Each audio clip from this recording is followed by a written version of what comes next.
Hello, everyone. This is Eva Nolik-Smith with YogaUOnline, and I am very excited to be here today with yoga teacher and author T.S. Little. T.S. is one of the most widely respected yoga teachers in the U.S. today. He has an extensive background in yoga training, combining in-depth training both in Iyengar yoga and also Ashtanga Vinyasa yoga. And in addition to his yoga training, T.S. has done a lot of intra or cross-disciplinary work, we could call it, studying also manual therapy, particularly craniosacral work. And his work is influenced in that way also by Tom Myers and also by Peter Levine's work in trauma and healing. In addition, T.S., you're also a long-time student of Buddhist practices, studying Vipassana meditation and Zen. And not least of all, you're the founder of Prajna Yoga in Santa Fe, New Mexico. And you have authored several books on yoga, including your most recent book, Yoga of the Subtle Body, a guide to the physical and energetic anatomy of yoga. So T.S., why don't we start with your newest book? Do you want to tell us a little bit about it and what inspired it? I think one of the big, I don't want to say criticisms, but concerns that sometimes come up in the yoga community is that yoga increasingly is becoming a physical practice and becoming more and more like exercise. So you're kind of bucking the trend, writing a book on subtle yoga anatomy. So what inspired that? Well, really my interest in the subtle body has been inspired by years of practice and just sensing and feeling the pathway of nerve through my fascia, or the pulsation of blood in my arteries, or what happens when I do a downward dog, and what happens to the blood pressures and the neurovascular changes. And so really my interest in subtle body has come out of my own direct experience, but certainly the Indian tradition of yoga and the experimental work that was done in the yoga lab in way back 2,000 years ago, really then detailed out in prescriptive ways how the spine and the life force is described and how it exists in the Indian architecture of the chakras and the nadis and the bindus. And so there's lots of esoteric language that I was always curious, well, how does that really relate to the experience of blood flowing through the arteries, or the shift of bone, or the movement through the spine? And so my explorations have been really bringing together the Eastern and the Western view. And I think as practitioners in yoga, the further along we get, the more we're able to detect the nuance or the real subtlety or the delicacy of movement or breath, or changes in our mind states. And this is really the meditative path of yoga, is to have this more subtle awareness. So yeah, my book, Yoga of the Subtle Body, is an exploration of all these things. Yeah, that's such a great contribution, because I think when we think about the subtle body, we think about the chakras, we think about the koshas, we think about these abstract concepts that we don't necessarily have a direct embodied experience of. And when we don't have that, they become kind of mental constructs, which takes us even further away from the experience of the subtle body. So that's a wonderful contribution that you're kind of translating. What are all these sensations, subtle sensations we feel in our body, and how does that relate to kind of an experience of the subtler anatomy of the body? That's right. Yeah, and I think that, like, for instance, if one is in a meditation position and one raises the back of their skull upward, how does that affect the junction of the cervical, top of the cervical spine and the cranium, and how does that affect the jaw and the brainstem? And I think that the more one attunes to the subtle shifts in their own physiology, in their own structure, the more one can approach spirit. And so the whole idea of the subtle is used in many of the spiritual teachings as a guide towards the infinite or the spaciousness. And yogis knew that in order to contact this boundless awareness, one had to move very slowly and really to attune to, the most sensitive vibratory rhythms that reverberate inside. Interesting. Yeah, that's Mm. beautiful.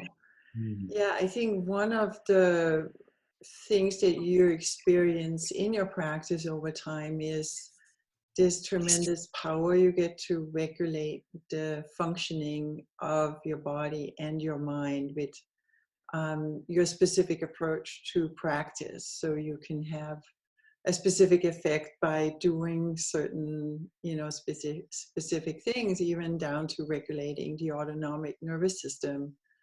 I think we've had a lot of talk about if we're stimulating the vagus nerve, and through the stimulation of vagus nerve, working a little bit more consciously with calming the nervous system, settling into the rest and digest mode. Is that also what you would categorize as falling under subtle yoga anatomy, the way you work with it? I think very much so. I mean, the whole notion of the kundalini, or the energy of the serpent, or sometimes it's described as the turtle, Mm-hmm. or even the fish, is that we have a very kind of quote unquote primitive side of our nervous system. Ironically, it's highly sophisticated, this autonomic nervous system that, Mm-hmm. the ancients mapped out as a kind of a reptilian force. And that relates to brainstem and spinal cord. And it can be impacted by breathing and by thoughts and emotional or mood, states of mood. And not only that, but, doing a handstand or a camel pose. And so we can affect the physiology of the subtle body. And really, it's just a matter of attuning to this process. Really, it involves listening, because one can do physical movements and not really listen to their heartbeat or to their fascia or to their circulatory rhythms. And I'm very much in favor of going slow enough, like the turtle pace. The turtle always wins, to be able to really feel internally what's happening. Yeah, that's beautiful. Mm-hmm. And one of the things that always fascinates me in Western physiology is the study of the systems of the body. Because everything else in Western physiology is very structural, and you can touch it, you can feel it, you can do, explorations to, see it and measure it. But when it comes to the systems, like the lymphatic system, the immune system, perhaps even more, the nervous system, they're kind of like functional aspects of the body that don't necessarily, that there's like conduits for them in the system, but the actual functioning is an abstract, coordinated functioning of many different entities.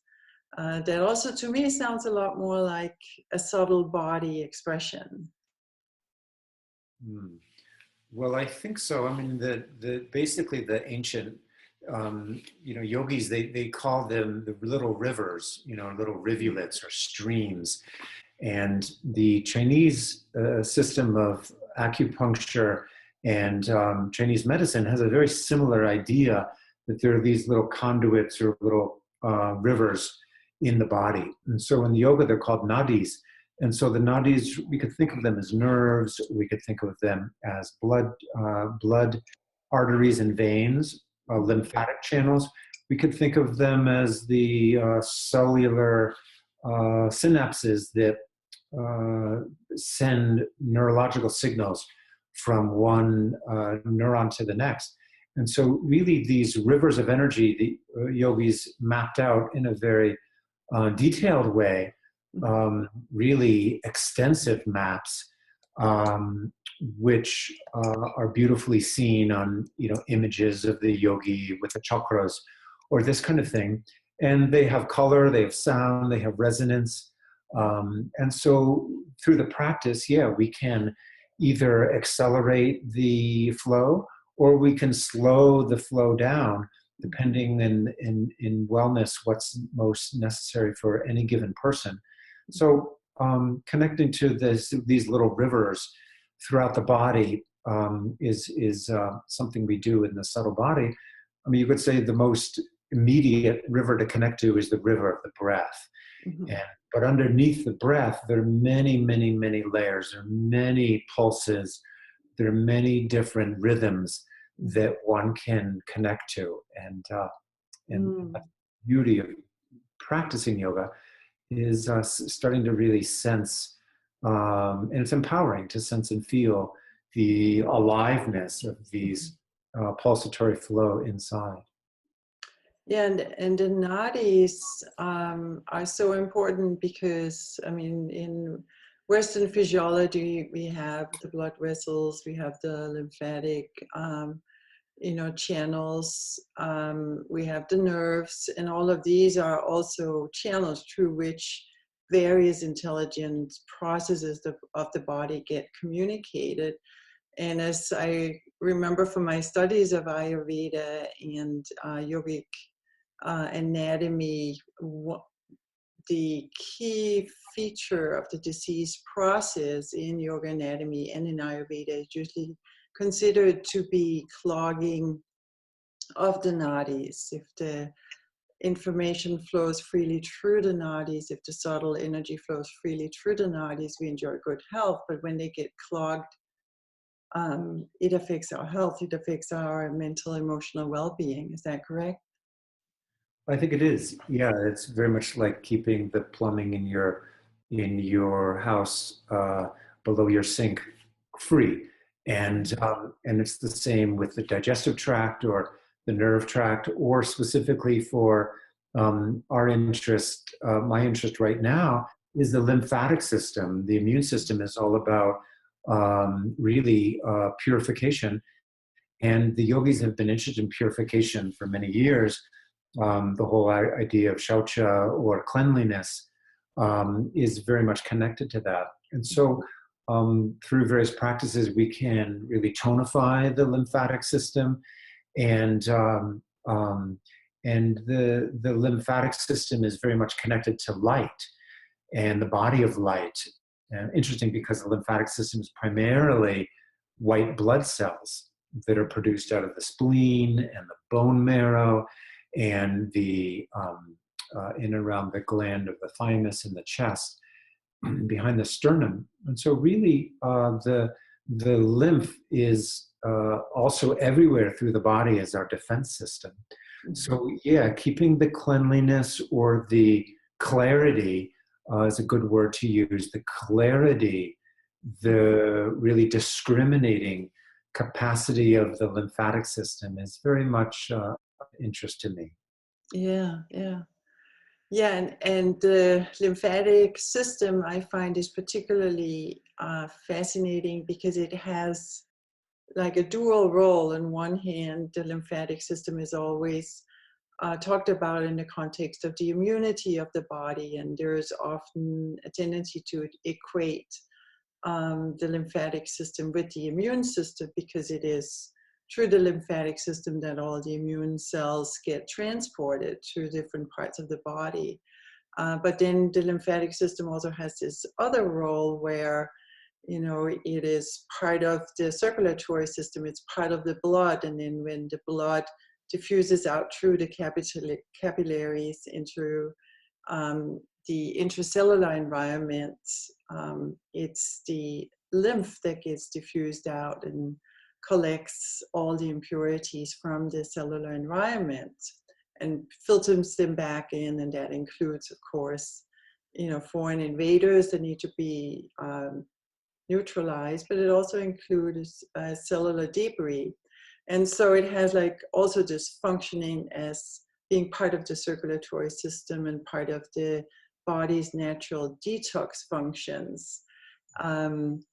And I wonder how those two functions, is it like just one extended system with a lot of different functions, or how do you view those two different roles of the lymphatic system? Well, generally, the lymphatic system is a sister system to the circulatory system, and really, we're talking about fluids. We're talking about the body's capacity to stay hydrated, and so we're mostly water. We're maybe 75 to 80% water, give or take, and so maintaining this kind of hydrated state is so important. And hydration doesn't simply come from drinking. You can drink, ounces and ounces of water all day long and maybe not hydrate your tissues.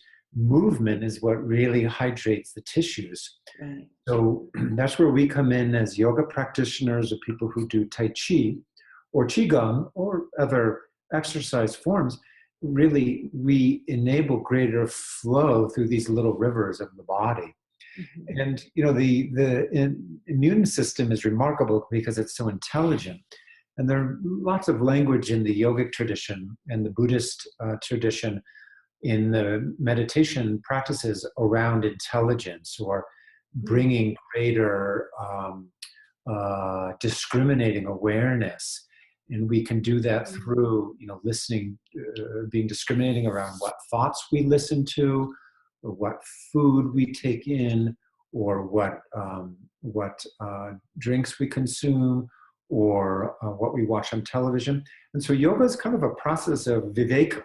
Viveka is the word, discrimination.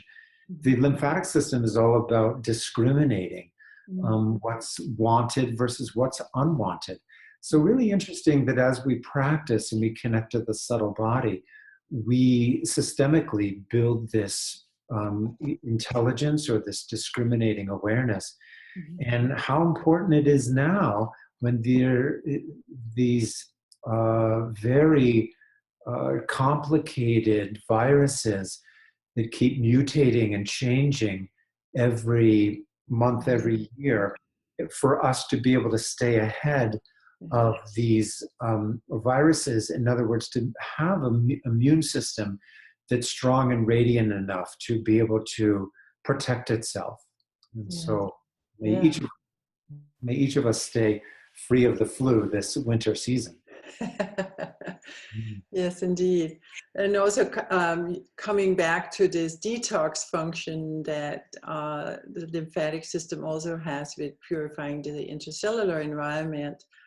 I read about, different contexts where a sluggish lymphatic system is associated with, all the different things that we usually associate with more toxicity in the body, or a slow detoxification process like, depression, low energy, all the different things that tend to become more common in the winter when we move less and the lymphatic system tends to become more sluggish.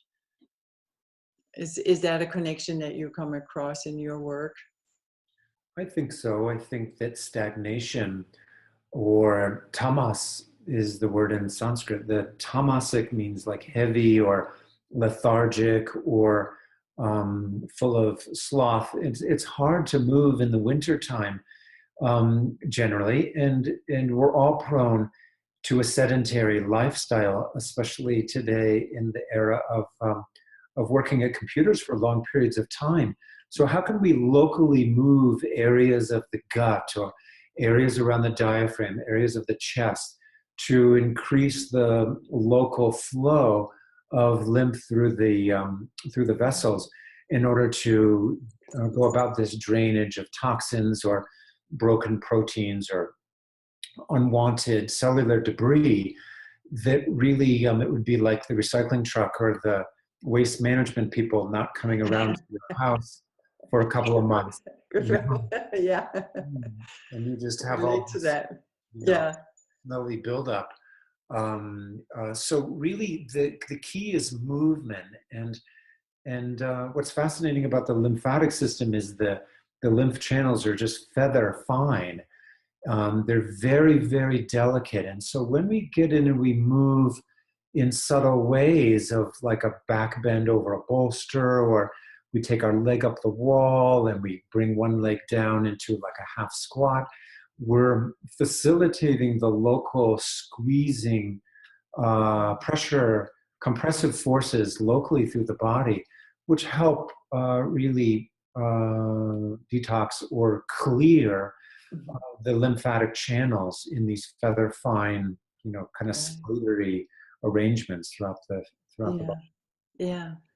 Yeah, and I think it's such a basic factor that's often overlooked is the lymphatic channel or system does not have a dedicated pump the way the circulatory system has.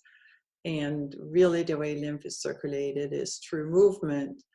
And when you think about the connection between lymphatic stagnation and lack of energy, perhaps more depression, it's kind of a sad fact, I think, that there's not more awareness of that connection, that you do need to move to keep your detox system healthy.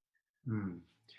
That's right. Yeah. So movement is critical, and also diet is really important because the lymphatic system is primarily alkaline in nature. Right. So the lymph is a clear, colorless fluid. It's kind of transparent or translucent almost, meaning it's clear, and so we support it through diet. And so movement, diet, and then thinking is so critical as well. That is mindfulness practices, practices of loving kindness, working with our own, inner critic that tends to be really self-condemning or self-punitive or judgmental. That when we can build really the kind of a resource of positive thinking, then we can affect the lymphatic system. So there's a close link between the glandular system of the endocrine, or the hormonal system, and the lymphatic system. And there's a lot of exciting research on that today. But the yogis knew that focusing on the third eye or the heart center or the region of the gut where there can be so much malaise, that by focusing on these areas where the glands are, that one can create internal states of a positive environment, and a healthy environment supports immunity, supports the body's capacity to protect itself. So really, I think that the yogis mapped out the immune system in ways that were before MRIs and before the kind of microscopic investigative capacity we have now in science. But this is particularly around the throat, because the throat region is really where all the lymphatic ducts are. So if you're going to keep the health of your immune system, keep the health of your tongue, your nasal passages, your throat. And one of the primary ways we do that is through shoulder stand and bridge poses, supported fish poses that really help to wash or rinse or cleanse tissue through the upper chest area. Beautiful. And we, of course, think that the whole topic of yoga and lymphatic health is so important, and there is a lot of material there to explore that really has not been covered that much. So we thought you would be probably the best person we could think about to cover that topic. And we're really happy that you will be offering a course on yoga for lymphatic health at YogaUOnline. Could you tell us more about the course and what you're covering? Well, I would very much like to guide a sequence of poses that support the immune system. And some of them will be dynamic, some of them will be restorative positioning, like a supported back bend, a supported bridge that helps open up the lymphatic channels in the gut and the chest and the throat. And then we'll review some of the anatomical, physiological structures of the lymphatic system. And then really so interesting, of course, is the spiritual energetics of the lymphatic system, which relate to the body of light, which relate to visualization practices, and which really relate to inducing a kind of positive vibratory flow through the body, little waves of pulsatory rhythm flowing through the body, which increase the limb's capacity to move.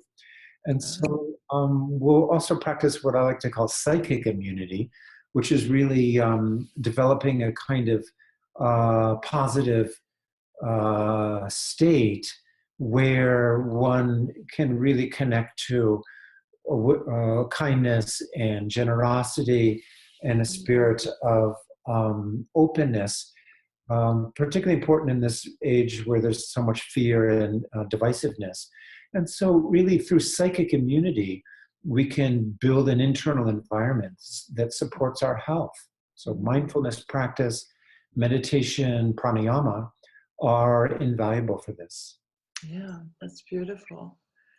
Wonderful. Well, it sounds like quite an amazing course and on such an important topic. And I'm particularly excited that there are so many different practical components to that topic. So we're very, very much looking forward to having you join us for that. So thanks so much for joining us today, T.S. Really appreciate it. You're welcome, Eva. I look forward to offering the course. Take care. Namaste. I know. Bye.